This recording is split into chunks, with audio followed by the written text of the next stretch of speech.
نحمدہ و نصلی و نسلم علی رسولہ الکریم، اما بعد فاعوذ باللہ من الشیطان الرجیم، بسم اللہ الرحمن الرحیم۔ معزز سامعین کرام، آج کا ہمارا موضوع ہے جشن میلاد النبی صلی اللہ علیہ وآلہ وسلم کے نمایاں پہلو کے اس حوالے سے۔ تو اللہ تعالیٰ نے انسان کی جسمانی اور روحانی ضروریات کے مطابق جہاں ایک طرف اس کے مادی اور جسمانی حوائج کی تکمیل کی، اسی طرح انسان کی جسمانی اور روحانی ضروریات کے مطابق جہاں ایک طرف اس کے مادی اور جسمانی حوائج کی تکمیل کا اہتمام کیا،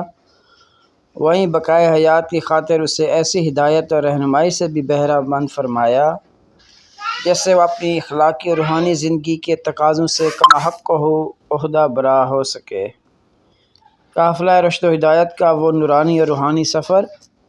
جس کی ابتدا بنی و انسان کے جد امجد حضرت آدم علیہ السلام کی آفرینش سے ہوئی، یکے بعد دیگرے مختلف انبیاء کرام علیہ السلام کے زمانوں سے گزرتا ہوا بھٹکی ہوئی نسل انسانی کو راہ ہدایت سے ہمکنار کرتا رہا، لیکن گمراہی اور ضلالت کے گھٹیا ٹوپ اندھیروں میں تاریخ انسانی پر ایک ایسا وقت بھی آیا جب تہذیب و تمدن کا نام بھی باقی نہ رہا اور ظلمت و بربریت کے شکنجوں میں جکڑی انسانیت شہنشاہیت اور جابرانہ امریت کے دو پارٹوں کے درمیان بری طرح پسنے لگی۔ جب تاریخ انسانی کی طویل ترین رات اپنی ہیبت کے انتہا کو پہنچ گئی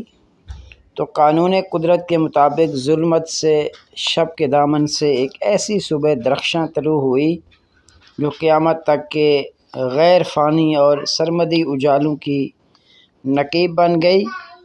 بلاد حجاز کی مقدس فضاؤں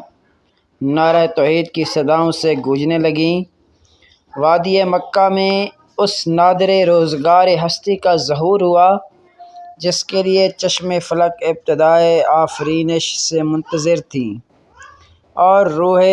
عصر جس کے نظارے کے لیے بے قرار تھی۔ سرور کائنات کی ذات ستودہ صفات نے اس خاکی داں کا مقدر بدل ڈالا۔ انسانی تہذیب و تمدن کے بے جاں جسم میں وہ روح پھونک دی جس سے تاریخ انسانی کے ایک نئے دور کا آغاز ہوا۔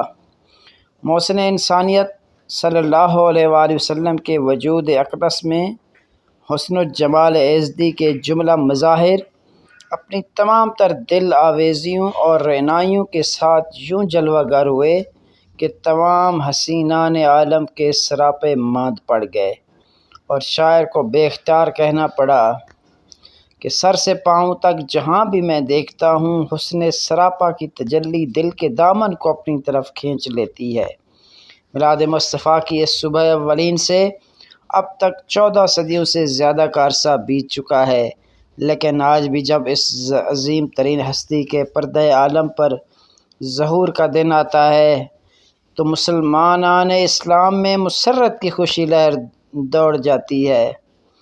ماہ ربیع الاول کا یہ مقدس دن اتنی صدیاں گزر جانے کے بعد بھی نوید جشن لے کر طلوع ہوتا ہے اور مسلمانوں کا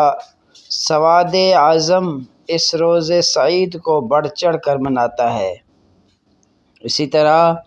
جشن میلاد النبی صلی اللہ علیہ وآلہ وسلم کے مختلف پہلو ہیں، جیسا کہ ہم ان کو آگے بیان کریں گے، جس میں شرعی پہلو ہے، تاریخی پہلو ہے، ثقافتی پہلو ہے، تربیتی پہلو ہے، دعوتی اور تبلیغی پہلو ہے، ذوقی و حبی پہلو ہے، روحانی اور توسیلی پہلو ہے۔ یہ وہ تمام پہلو ہیں جن کو اللہ تبارک و تعالی نے ہمارے آقا علیہ الصلاۃ والسلام صلی اللہ علیہ وآلہ وسلم کے دامن سے ان کو بھر دیا ہے۔ آپ کی ذات اقدس کے اندر اللہ نے کوئی سی چیز کی بھی کمی نہیں چھوڑی۔ آپ کو سراپائے رحمت، سراپائے حسن و جمال، سراپائے علم و دانش سب اللہ نے آپ کو بنا کر پیدا کیا۔ تو اللہ سے دعا ہے